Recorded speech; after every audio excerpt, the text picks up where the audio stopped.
reward of humility and the fear of the Lord. Amen. So, usa man ang humility, usa man ang fear of the Lord. Okay, pagpaubos o kahadlok sa atong buhay nga Dios. So, doon na di ay reward ang pagpaubos o kahadlok sa atong buhay nga Dios. Actually, sa pagpangalagad nato sa atong buhay nga Dios, we are not after the reward. Amen? We are after on doing God's will. Pero doing God's will, na ay mga kapalit niya ng kanyang mga igsoon. Amen?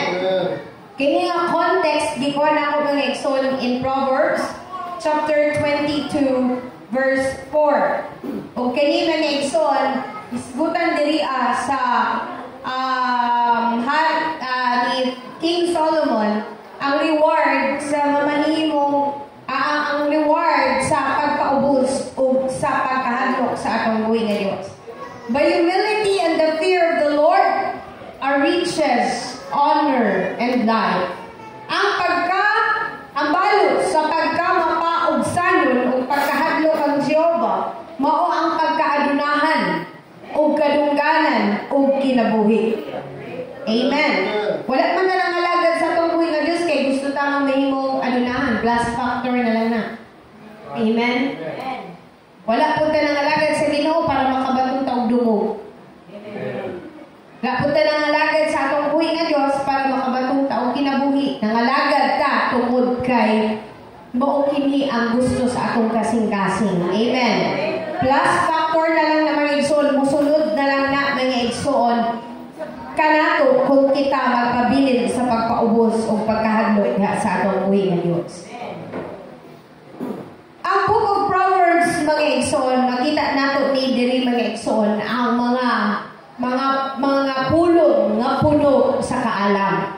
These words are coming from were coming from one of the kings of Israel, mga igsoon, nga si King Solomon.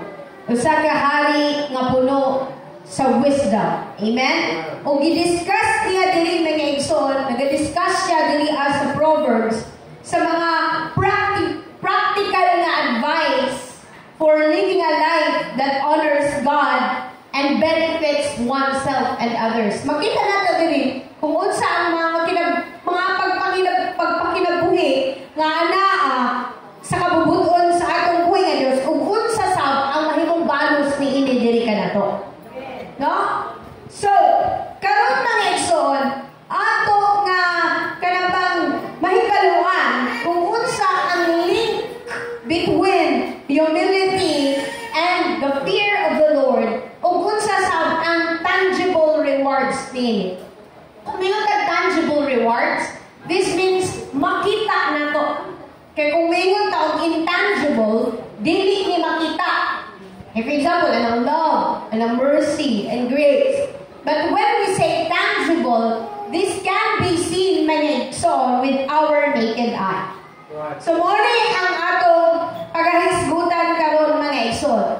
To understand the connection between humility and the fear of the Lord and the rewards that follow according to Proverbs chapter 22 verse 4.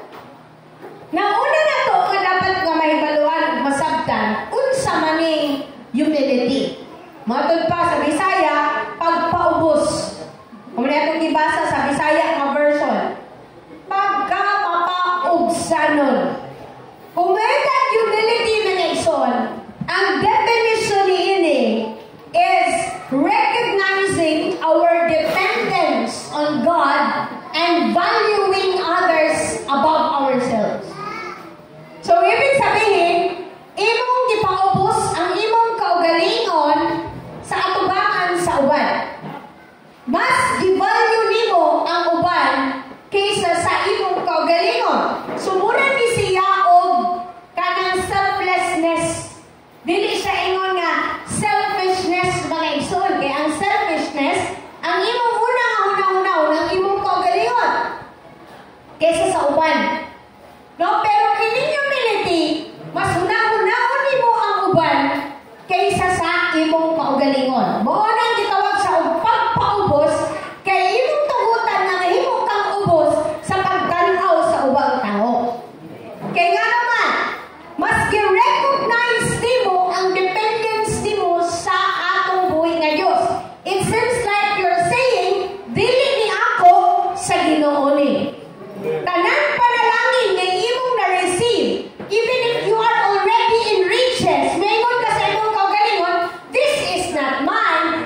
That is humility, mga igso. Philippians chapter 2, verse 3 to 4. Filipos, kapitulo 2, versikulo 3, nato sa 4. Do nothing out of selfish ambition or vain conceit. Kaya giingon na ako kagaina, ang pagiging selfish is equivalent to being proud. Selflessness is equivalent to being humble. Kaya ano, unahon manimo ang uban kaysa sa atong kaugalingon. Ayaw na kamo pagbuhat o bisan unsa o sa tuyo sa pagbahin-bahin o sa kawang pagtagarbo sa kaugalingon.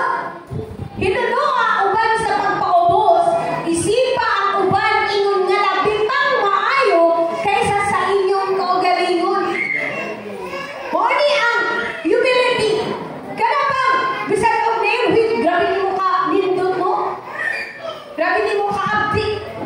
Pero ang imong gihuna-huna mga igsoon is that naapay labing maayo kaysa sa atong kaugalingon. Amen. That is humbleness. Matod pa, humility, value others above ourselves. Not looking to your own interest, but each of you to the interest of others.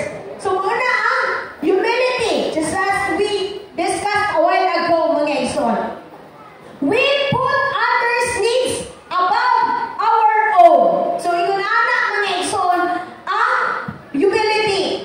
Matod pa sa atong gibasa sa Philippians chapter 2 verse 3 to 4 mga igsoon, ang atong kaugalingon gitan-aw nato og kaubos pa kaysa sa uban.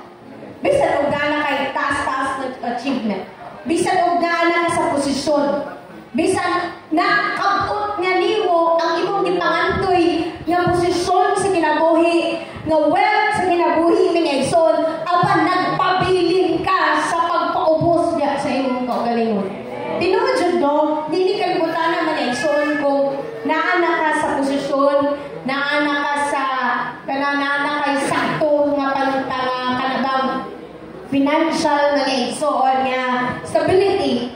Naagay dili malikayan kung dili natutugutan ang Ginoong Dios nga mo'y maghari sa atong mutubog gyud ang pride.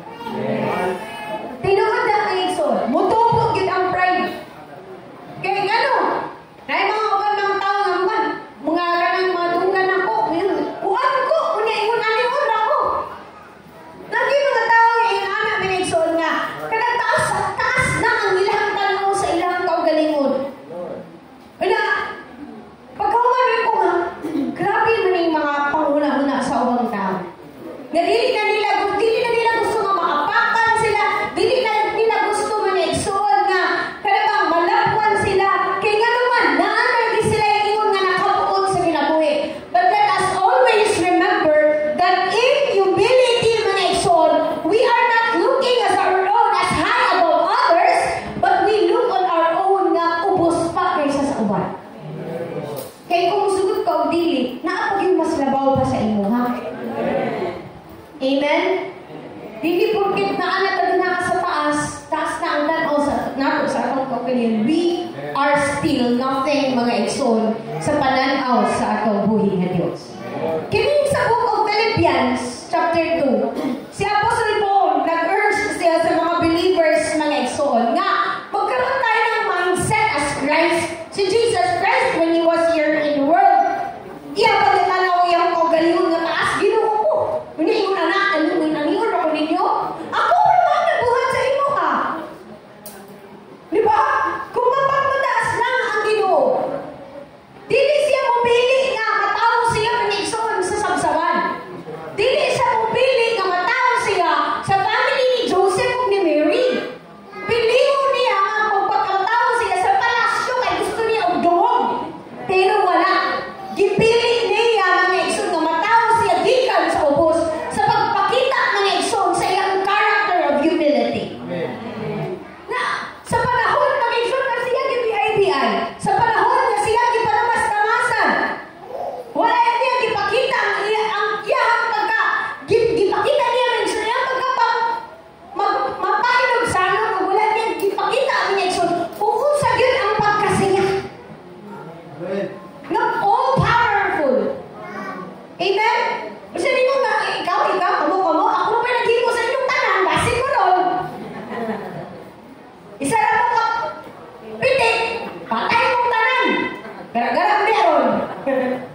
example of humility. Pero ang ganing kalimutan karon mo kasalanan sa posisyon, dili na kamo sulod o sakto nga proseso. Kaya naman, mas unahon mo lagi itong mga humot o mga dagkong mga tao. Ang uban yung tao na nasa ubos, usahay, pila. Sige, pila. Pero pag nakay, kung ano mo abot, sige, ano siya, may unang nagitawa. Siyempre, kay buol man sa kaldero. Lakas man. Pero sa mata sa atong buhing na Diyos, mga igsoon, pantay-pantay ang kaloro. Mga ipabili na ito, mga igsoon, ang pagkamapalot sana. Amen. Ikaduha, unsa man ang fear of the Lord. The fear of the Lord is a profound respect and reverence for God. Doon tayo dako nga kanang respeto, dako mga igsoon nga kanang reverence sa atong buhing nga Diyos, in which we recognize His power, His holiness, and authority. Kanang kabaluta kung unsa siya, kung unsa siya nga pagka-Diyos, unsa siya nga pagka-holy, unsa siya unsa ang authority nga nakan ang atong buhing nga Diyos. In Proverbs chapter 1 verse 7, nag-ingon niya, the fear of the Lord is the beginning of knowledge, but fools despise wisdom and instruction.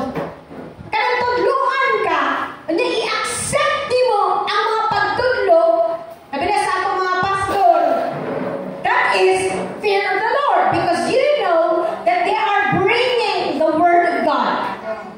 They are bringing the instruction from the Lord. We fear God because nabasa nato sa iyang mga pulong kung insa ang iyang mga will sa atong kinabuhi. So that is fear of the Lord. Ibig sabihin, naatay dako nga respeto, naatay dako nga igsoon nga paghatag og importansya sa iyang pagkasiya. No? Mo na gitawag nato mga igsoon the fear of God. But fools, matod pa sa Proverbs, despise wisdom and instruction. Kaya dili mo dapat bitawag instruction, mga pagbadlo. Diba? The Bible says, open rebuke is better than secret love. Dahil na yung mga panahon, mga igsoon, na i-rebuke ta sa mga tao, sa mga gigamit na alagad sa atong buhay nga Diyos, aron matuliin ang atong pag-servisyo sa atong buhay nga Diyos, aron matuliin ang atong pagpangalagad. Alam mo na po yung mga tao, nga dili makadawat ni anak, kaya naman, they don't want corrections. They don't want mga igsoon instructions. Muna ang gitawag, in the book of Proverbs, gitawag sila ni King Solomon na fools. Mga bulok. Sakit ka, mga buwang-buwang. Kaya nga naman, dili sila mudawat sa pulong sa atong buhay na Diyos. Wala sila nahadlok diha sa pulong sa atong buhay na Diyos. No, kita, nasayod na ta kung unsa ang mayroong kahimutangan sa atong kinabuhi kapag dili ka musunod sa pulong sa Ginoo. At kita sa kaalalutan. Walay nasulat sa Biblia nga nisumpak sa pulong sa Ginoo nga hayahay ang naimong ending sa kinabuhi. Wala. Nakita nato in the Bible mga igsoon that those who follows the instruction of God, those who hear the wisdom of God mga igsoon, sila yun ang nakabaton o victory sa katapusan sa ilang kinabuhi. O kato silang tanan mga igsoon, nagbatulog kahadlok niya sa atong buhay nga Diyos. Kini nga verse, katong ang gibasa sa Proverbs chapter 1 verse 7. Gi-highlight diri mga igsoon that reverence for God is the foundation of true knowledge and wisdom. Ang respeto nato sa Ginoo, ang paghatag natong importansya sa pagkaginoo sa atong Ginoo mga igsoon, mao kini pinaka-foundation sa tinuod na kaalam ug kahibalo. Because kini mo ay blueprint nato. Ang pulong sa atong buhay nga Diyos, ug boni ang atong gisunod kay nga naman, sayod ta. Gamay sityat ra nato sa pulong sa Ginoo mga igsoon, na agid na yung kaakibat na consequence nga maka-apekto sa atong kinabuhi. That's why following the Word of God and having fear mga igsoon in God is very important.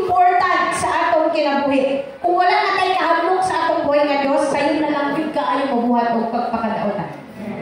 Apan kung magpabilin ang kahadlok sa atong buhi nga Dios, magpabilin sa mga igsoon ang pulong sa Ginoo sa atong kasing-kasing o huna-huna mga igsoon. Amen. Kung dili nato i-acknowledge ang authority sa atong buhi nga Dios, dili gyud ta makabaton og genuine understanding sa iyang mga pulong. Isgutan nato karon ang connection between humility and the fear of God. Humility and the fear of the Lord, they are intertwined. No? Kaya nga naman, kining duha, nag-require siya of proper understanding sa atong place before God. James chapter 4 verse 10. Humble yourselves before the Lord, and He will lift you up. Si James nag-emphasize diri man igsoon nga kung atong ipaubos ang atong kaugalingon diha sa atong buhi nga Dios, i-recognize nato ang iyang greatness, ang dependence nato diha kaniya. It is very impossible nga i-recognize nato ang greatness o dependence nato sa atong buhi nga Dios kung wala tay kahadlok sa iya. Naagid na mag-uban gid na sila mga igsoon. And in due time, God will exalt us. That is according to the book of James, mga igsoon. And this submission to God mag-align sa atong kasing-kasing sa iyahang will sa atong kinabuhi. Now, humility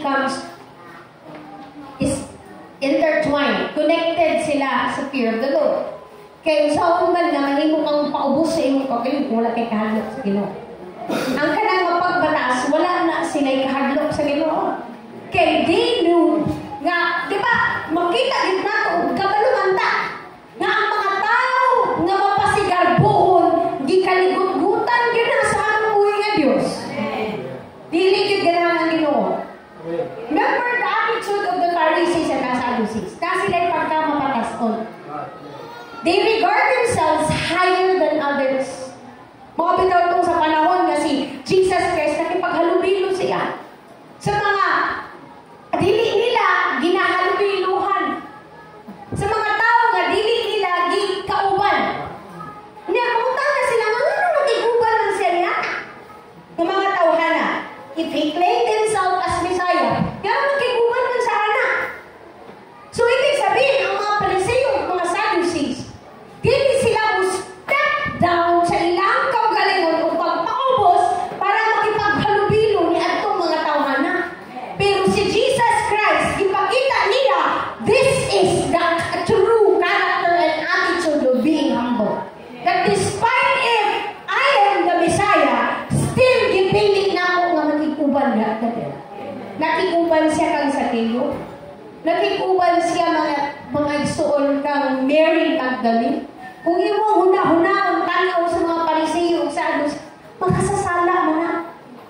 Sila dili sila makikuban sa mga makasasala. Sila makikuban sa mga tao maubos na kanila mga igsoon.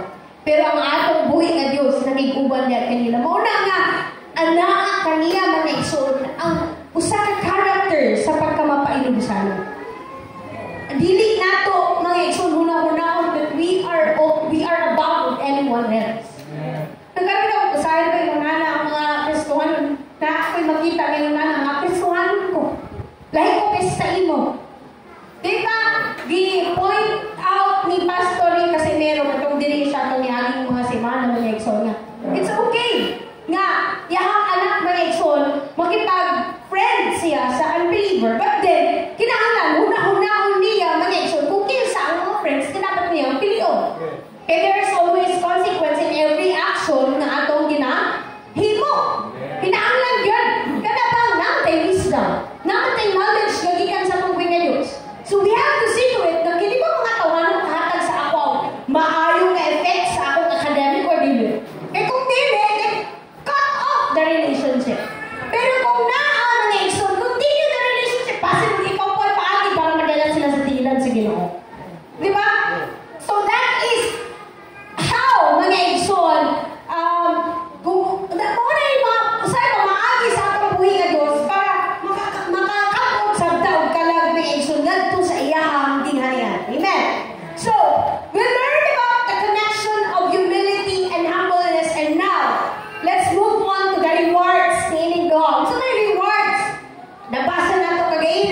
Jesus Christ. Musunod ng tanan. Amen? So, si Apostle Paul, mga igsoon, nagtuo siya that God will provide all our needs out of the abundance of riches, mga igsoon, sa atong buhing na Diyos. Kini nga promise, nag-encompass siya sa physical and spiritual provision. Dili lang kay spiritual na ang kalambuon sa atong buhing na Diyos, but even financial, even physical. Tagaan taniya maayo panglawas. Kaya saan man mo daghang kwarta no, pero ang kwarta nahurot na sa pagpatambal. Amen? So, ingon anak mga igsoon, ang mahimong mahitabo kapag kita magpabilin niya sa pagkamapainog sa nun, pagtungan sa kabubuton sa atong buhay. Ikaduha, honor. Honor is living humbly and reverently before God. Honor means respect and honor na gikan sa ubang tao. This is a fruit of living humbly and reverently before God. So, unsa man ang respect and honor from others? Ibig sabihin, respetuon ka sa uban. Mahimong igalang ka sa uban mga igsoon tao nga nakabalo, nga naa ka nagsubay sa kamatuoran. Naka-experience ka wala. Kanang gitagaan ka o kanabang pagrespeto, dili tungod kay kanabang mas taas ka kaysa ilaha. Kaya uban respeto, gihatagan og respeto kay kabalo ka nga their position is higher than yours. Pero dahil ba mga igsoon nga gitagaan og respeto tungod kay kabalo sila mga igsoon nga nanghalagad ka sa Ginoo. Naka-experience na mo, anak? Yes, naka-experience na tayo mga igsoon. 1 Peter chapter 5 verse 6. Humble yourselves, therefore, under God's mighty hand, that He may lift you up in due time. Igapataas ka sa atong buhi nga Diyos, kaya nga naman, kay kita ang nagpakita man din na ang pagkamapainog sanon sa iyang atulangan. Uy, kailang ayaw lang na siya kay kung ano ba na. Di ba? Makita niyo mo mga igsoon ang kalainan sa pagtratar sa uban diya kanimo mga igsoon. Tungod kay nipili ka sa panglabuhi nga naa din ha uyon sa atong buhi nga Dios. Naagyoy akong kalainan. Amen? Mga time ang mga tao sa imong palibot na nixon is na mag-inom-inom, magbuhat o mga dili maayo, pero kung nasayod man siya, nga ikaw, lahit ka nga pagkatao, tagaan mo kanila o respeto sa imong pagtuo sa atong buhay nga Diyos. Kana, kung nahimong tang consistent diha sa atong gibarugan o gitukuhan, pero kung nakita ko nila nga mag-wave ka, muuyon ka usay sa ilang, mga panahon nga dili, na-agreed na, nga naman lagi tungkuan, niaging buwan, okay naman lagi ka. So kinahanglan, mahimong consistent sa mga igsoon, diya sa pagpangalagan o pagtuo na to, diya sa atong gituuhan mga igsoon. Amen? Praise God.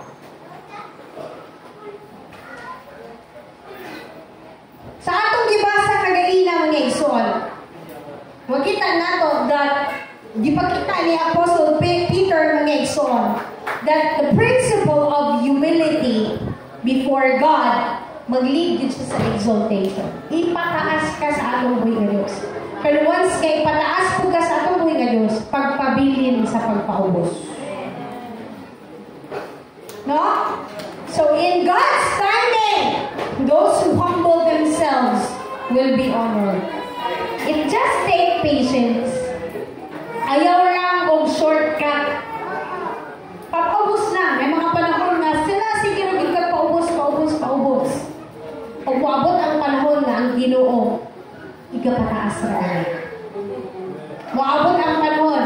Kanang mga panahon may igsoon nga na nagdesire sa ato adiri nga makabaton og panalangin financial, posisyon mga igsoon sa ilahang trabaho, pagbilin lang sa pagpaubos kay ang Ginoo nakakita sa imong gibuhat. Ug moabot ang panahon, dili tao ang mulihok kundi ang Ginoo ang mulihok para ikaw mahulog. Tinuod na mga igsoon. Say wala kay maglisod ang mga mga pistohan kasi wala yung mga kapit nga dagko. Pero dili tao ang nakakita sa tanan nato nga gibuhat. Ginoo ang nakakita mubuhat sa paagi. Aron kita mga igsoon, maplastar kang tanan and He will lift us up. But remain humble and remain your fear in the Lord. Ikatulo, life. We will receive life if we remain humble and we fear God. Ang life mga igsoon, this signifies not just a long life. Kaya mayroong tao, buhitod ka na ining kalibutan ha, pero nagkagupot ang imong kinabuhi, matod pa sa uban, mayroon na may pagmamatay na lang. Ang life mga igsoon, dili lang isa may hisgot of long life, but a meaningful, fulfilling life nga naa ang relasyon sa atong buhit nga Diyos. Naa ang joy, naa ang peace, naa ang love. Ibig sabihin, at peace, malipayon nga kinabuhi. Moni ang buot pasabot diri nga life. Kay unsaon man tuod nimo na, unsaon man tuod na nimo na naakay kinabuhi, pero nagkaguliyang, nagkagubot, dili na mo kinabuhi ka kabubuton sa atong buhit nga Diyos. In John chapter 10 verse 10, I have come that they may have life and have it to the full. Ibig sabihin, pag ka nga, I'm having my life to the fullest, ibig sabihin, nindot yung kayo ang imong kinabuhi. Ang imong kinabuhi, mga igsoon, ginaasam-asam sa uban na nagtanaw nimo. Kumayon sila nga, kung anak sa ka na akong kinabuhi mo, nga bisan o grabe ang pagsulay, pero namalipayon gihapon, ngisig gihapon. Kaya naman, this is the life that God wants us to have because we have the Holy Spirit of God. We have the joy in us. We have the peace in us, mga igsoon, na bisan unsa pa man ang kahimtang sa atong kinabuhi. Still, we are grateful to the Lord. Mapasalamaton gihapon ta, mga igsoon. One week gihapon ta sa church, gumubayaw, musimba, mupakpak, mulokso niya sa pagdaig. Kaya nga naman, we're having our life to the fullest. Kaya dili may imong fullest ang imong life kung wala ka na sa kabubuton sa Ginoo. Dili may imong fullest ang imong life kung wala ang balang espiritu diha sa imong kinabuhi. Bagkus ang imong kinabuhi mangkasaag yun kung ang Holy Spirit sa Ginoo wala diri kadto. Si Jesus nag-promise of abundant life to those who follow Him. Dili man ingon nga riches dahil ang atong gisgutan, but ang atong gisgutan dahil riches pertaining to love, riches pertaining to peace, joy, ug uban pa mga igsoon nga fruits of the Spirit. This includes also the purpose nga atong nakita diha sa relationship nato sa atong buhay nga Diyos. A life full of Holy Spirit of God. A life nga naa ang nindot nga relasyon diha sa atong buhay nga Diyos. That is life. Because what is life without God? Kung sa man ang kinabuhi kung wala ang Ginoo. Grabe ka sad. Grabe ka tragic ang kinabuhi kung wala ang atong buhay nga Diyos. Amen? Mauna nga let us continue to live humbly with the fear of God sa atong kasing-kasing sa atong unang-unang mga igsoon.